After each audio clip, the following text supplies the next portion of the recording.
Penyekapan awalnya hanya dialami Heri Kusuma Jaya selaku pihak yang menggunakan 150 juta rupiah uang perusahaan.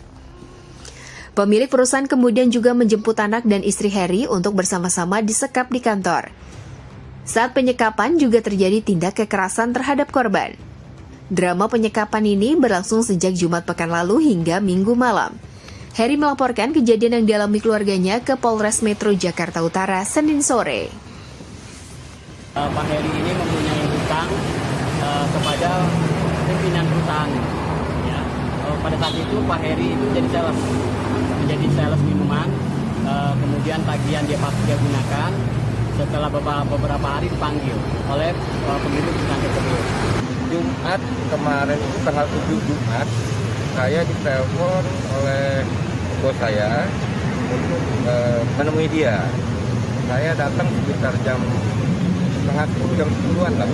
Saya ketemu, saya buat surat perjanjian bahwa isinya saya akan bertanggung jawab dan menyerahkan sertifikat rumah saya atas nama saya. Itu mereka meminta saya mendatangkan anak dan istri saya. Jam 1.10-an lah, jam 1:10 itu saya datang dengan anak saya. Keduaan ibu datang marah-marah, teriak-teriak depan anak saya. Terus tahu dia ngerampas handphone istri saya, dan itulah terjadinya kekerasan, penganiayaan. Ya, anak saya nangis, teriak, ini dia kejar, nangis namanya anak gimana ya, kita sebagai orang tua kan mikir mental sama psikisnya dia gimana gitu kan. Ya jelas saya nggak terima gitu, kalau mereka mau nyakitin saya nggak apa-apa, tapi jangan pernah di depan anak saya gitu. Assalamualaikum pemirsa, bagaimana kabar Anda hari ini? Semoga sehat dan selalu bahagia. Seperti biasa, sebelum beraktivitas, kita update dulu yuk seputar informasi menarik agar pagi Anda lebih berisi. Bersama saya, Erlang Purbaya, ini dia Cakrawala selengkapnya.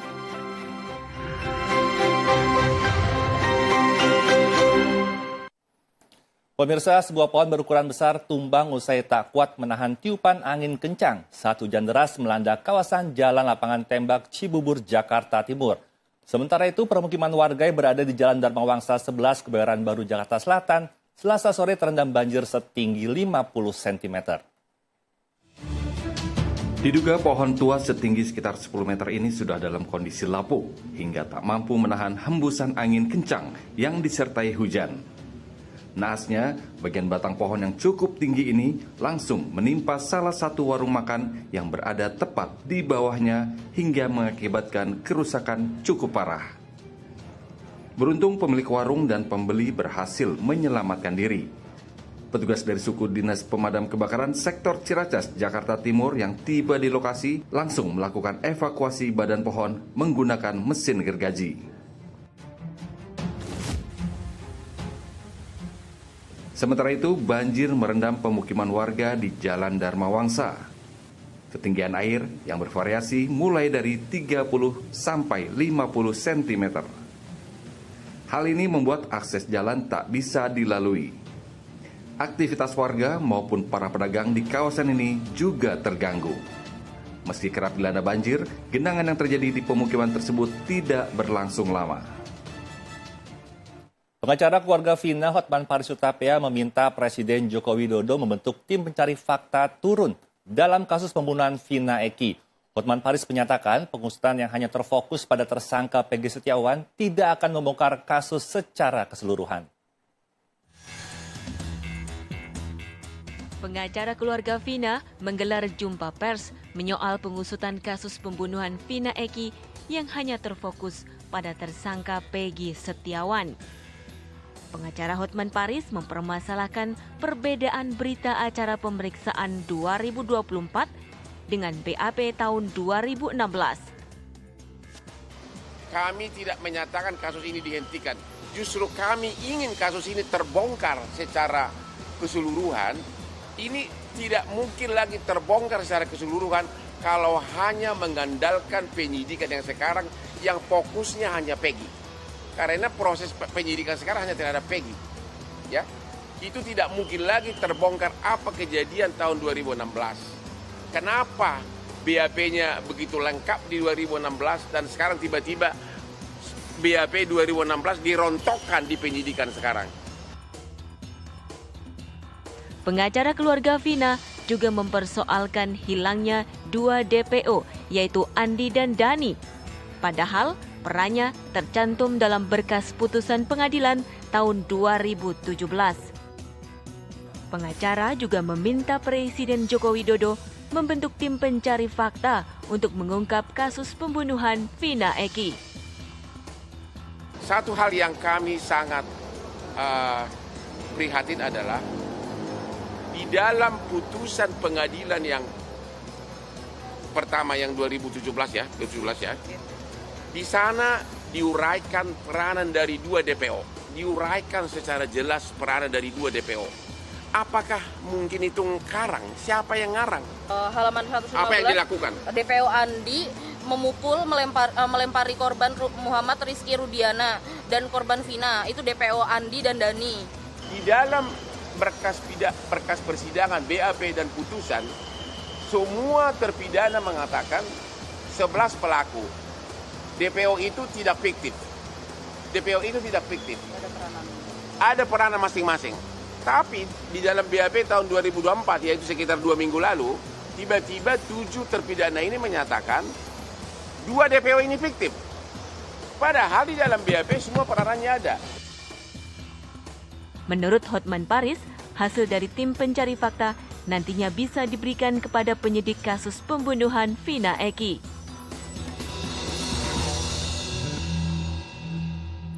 Kuasa hukum Peggy Setiawan daftarkan pra peradilan atas penetapan tersangka Peggy Setiawan dalam kasus pembunuhan Vina dan Eki Cirebon 2016 silam. Pihak polisi rencananya akan percepat pelimpahan berkas perkara Peggy Setiawan ke Kejaksaan Tinggi Jawa Barat.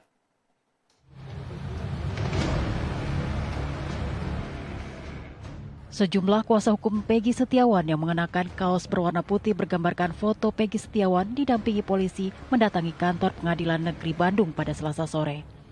Mereka mendaftarkan berkas pra-peradilan tindak pidana umum di pelayanan terpadu 1 pintu di PN Bandung.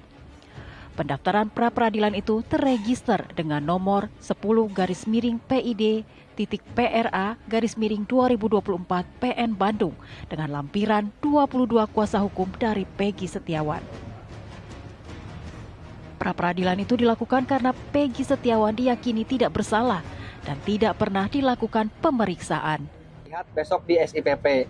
Nomor terregisternya yaitu nomor 10-PID.PRA-2024 PN Bandung. Gitu. Jadi pra-peradilan di sini kami berharap Polda Jabar itu legowo dalam menetapkan Peggy ini apa yang menjadi dasar buktinya itu. Karena kan jelas dalam hukum itu seseorang bisa ditetapkan sebagai tersangka apabila memenuhi cukup 2 alat bukti. Nah, sementara selain bukti yang sah tersebut, juga Peggy Setiawan klien kami ini belum pernah diperiksa sejak 2016 hingga ditetapkannya sebagai tersangka. Sementara itu, Polda Jawa Barat sendiri menargetkan mengirimkan berkas perkara pengungkapan kasus pembunuhan Vina dan Eki minggu depan ke Kejati, Jawa Barat setelah pemeriksaan para saksi selesai dilakukan. Ya, kami upayakan secepatnya. Ya, kami upayakan secepatnya dan mohon doanya teman-teman sekalian masyarakat Indonesia. Mudah-mudahan dalam minggu depan paling lambat berkas dapat kami sampaikan kepada rekan-rekan jaksa penuntut umum ke Kejati, karena sesuai dengan level tentu dari Polda akan menyerahkan dulu terhadap berkas tersebut ke pihak Kejati Jawa Barat. Sementara itu pemirsa, 3 saksi yang merupakan rekan dari kelima terpidana yang saat ini dihukum seumur hidup dalam kasus pembunuhan Vina dan Eki 2016 silam memenuhi panggilan penyidik di Treskrimum Polda Jawa Barat.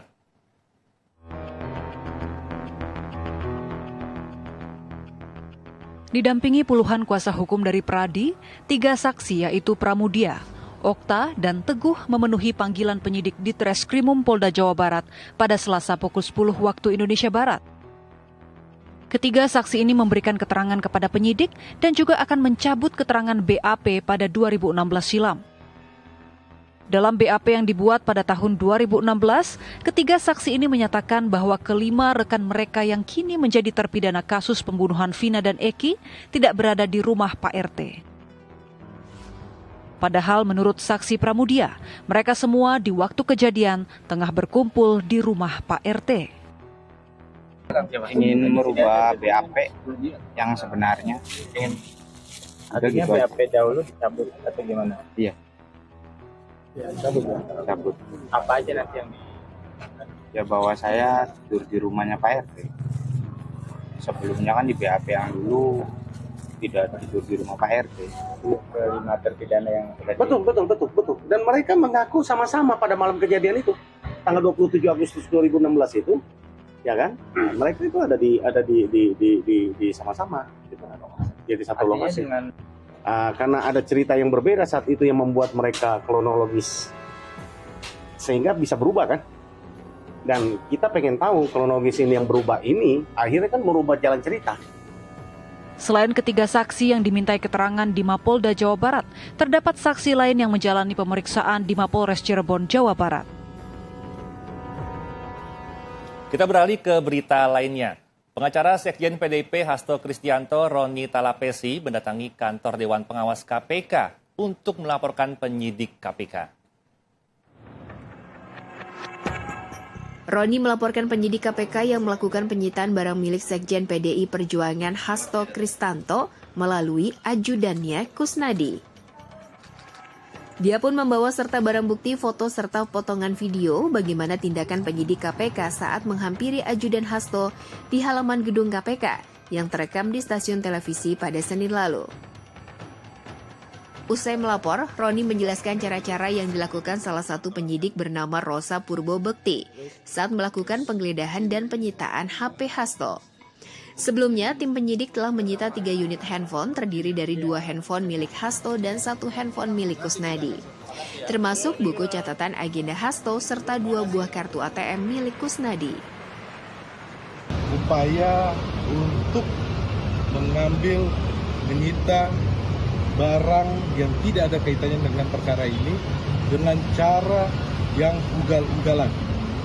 Rekan-rekan kemarin kita sudah sampaikan bahwa caranya salah satu penyidik bernama Rosa turun ke bawah memanggil staf dari Pak Sekjen bernama Kusnadi, seolah-olah Pak Sekjen, Mas Hasto memanggil saudara Kusnadi, sehingga beliau secara spontan mengikuti yang dibisikin, yang disampaikan.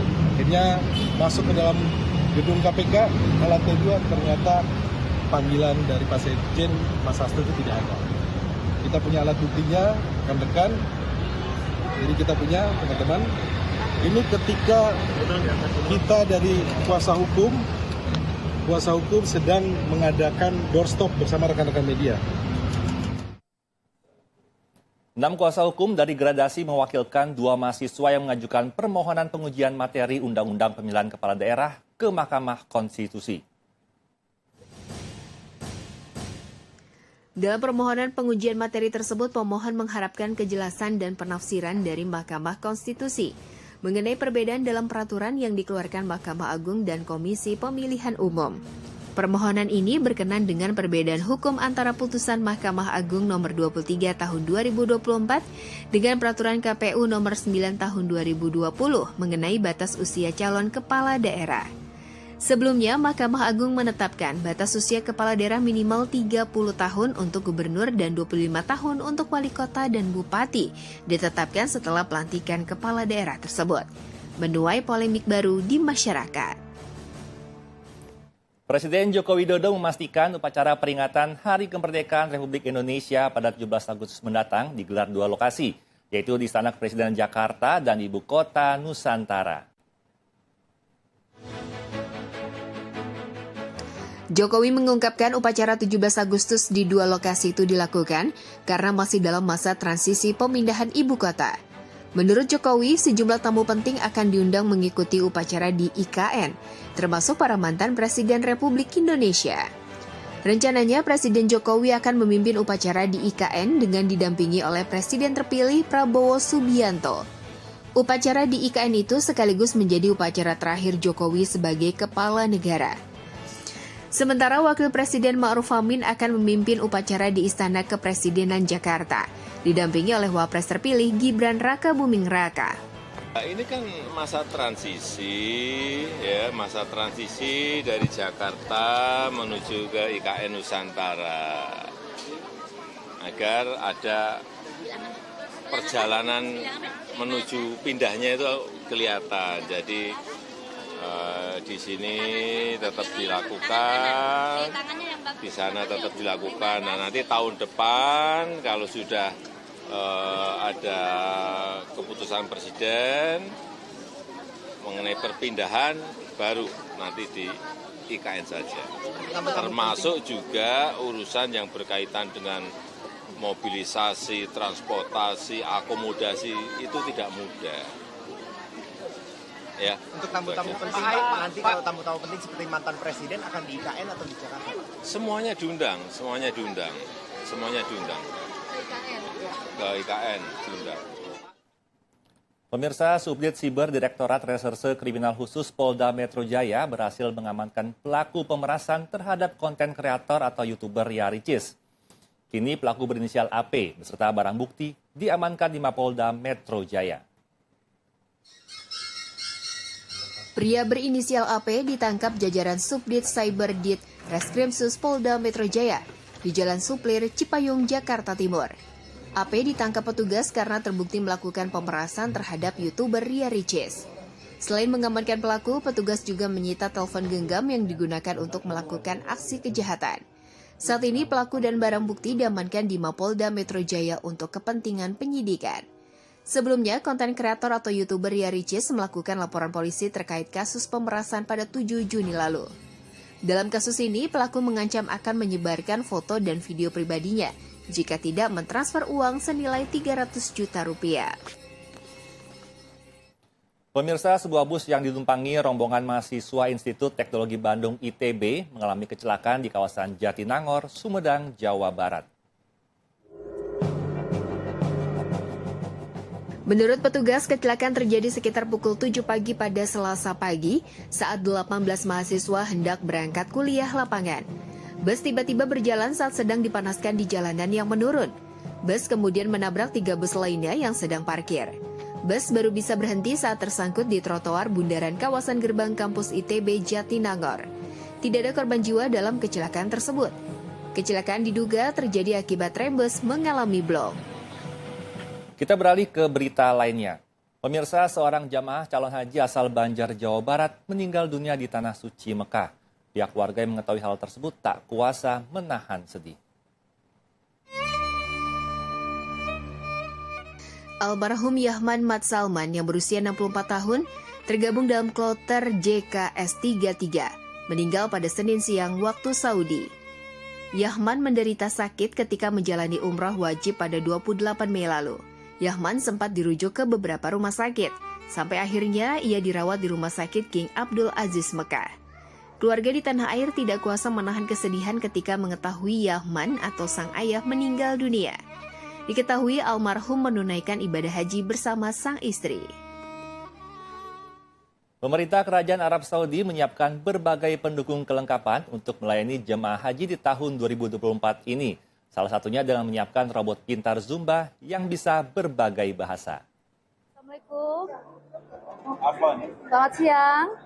Assalamualaikum warahmatullahi wabarakatuh. Which language do you speak? Bahasa Indonesia. Selamat datang. Siapa namamu? Hai, nama saya Ika. Halo, saya sangat senang bertemu Anda hari ini. Dan menjauhkan diri. Pemirsa, ini adalah Zumba, interaktif robot. Nah, Zumba ini adalah robot pintar. Dia ternyata bisa berbahasa 96 bahasa. Salah satunya adalah bahasa Indonesia. Tadi saya sudah bercakap-cakap sama dia bertanya nama saya siapa. Dan dia pun juga menjelaskan tugasnya adalah membantu jamaah haji di Masjid Nabawi, Masjid Haram. Dan dia juga memberikan tips-tips kepada jemaah haji agar tidak tersesat, menjaga kesehatan.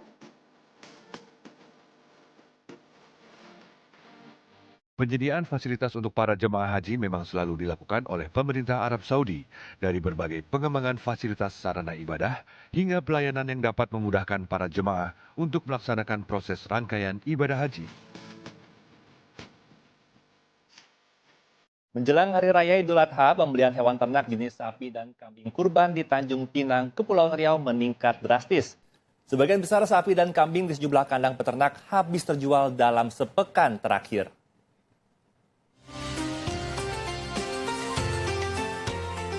Salah satu peternakan sapi dan kambing di Kampung Sido Jasa, Kelurahan Batu 9, milik Ahmad Pardamaian Sembiring. Ini sejak sepekan lalu sudah 80 ekor sapi kurban miliknya telah terjual. Tidak hanya sapi, puluhan ekor kambing yang telah cukup umur dan siap untuk dikorbankan yang ada di peternakan ini juga sudah ludes terjual. Selain sapi dan kambing hasil ternak sendiri, sebagian sapi dan kambing tersebut didatangkan dari Lampung 2 bulan sebelum Idul Adha. Menurut penjual, omset penjualan serta harga sapi dan kambing kurban untuk tahun ini relatif sama dibanding tahun sebelumnya. Harga sapi kurban di peternakan ini berkisar antara 21 juta hingga 28 juta per ekor. Sementara untuk kambing berkisar antara Rp3.500.000 hingga Rp4.500.000 per ekor. Pemirsa, jelang libur panjang Idul Adha, PT KAI Daerah Operasi atau Daob 8 Surabaya mengoperasikan 2 kereta api tambahan. Diperkirakan jumlah penumpang kereta pada masa libur Hari Raya Idul Adha ini mencapai hampir 52.000 orang dengan berbagai kota tujuan. Dalam libur Idul Adha pada tanggal 14 hingga 18 Juni 2024, KAI Daob 8 Surabaya mengoperasikan 47 kereta jarak jauh yang terdiri dari 45 kereta jarak jauh reguler, 1 kereta jarak jauh tambahan, dan 1 kereta lokal komersial tambahan. Pada periode tersebut, KAI Daob 8 Surabaya menyediakan 27.776 tempat duduk setiap harinya. Terdiri dari 26.296 tempat duduk kereta jarak jauh reguler, 680 tempat duduk kereta jarak jauh tambahan, dan 800 tempat duduk kereta lokal tambahan. Pihak Daob 8 memprediksi sebanyak lebih dari 51.960 penumpang yang akan menggunakan kereta jarak jauh pada libur panjang periode tanggal 14 sampai dengan 18 Juni 2024.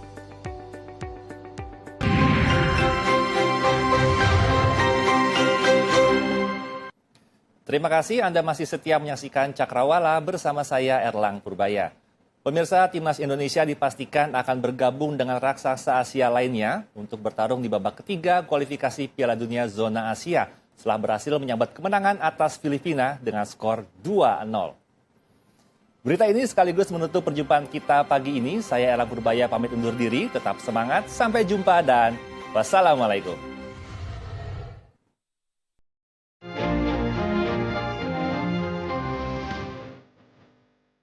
Indonesia menjalani laga hidup mati melawan Filipina demi mengamankan tiket ke babak ketiga kualifikasi Piala Dunia 2026 Zona Asia. Memainkan debutan Calvin Verdong, timnas mengurung barisan pertahanan kubu tamu. Kebuntuan akhirnya pecah setelah tendangan cannonball Tom Haye merobek jala Filipina. Indonesia 1, Filipina 0. Meski mendominasi, Indonesia gagal menambah gol di babak pertama.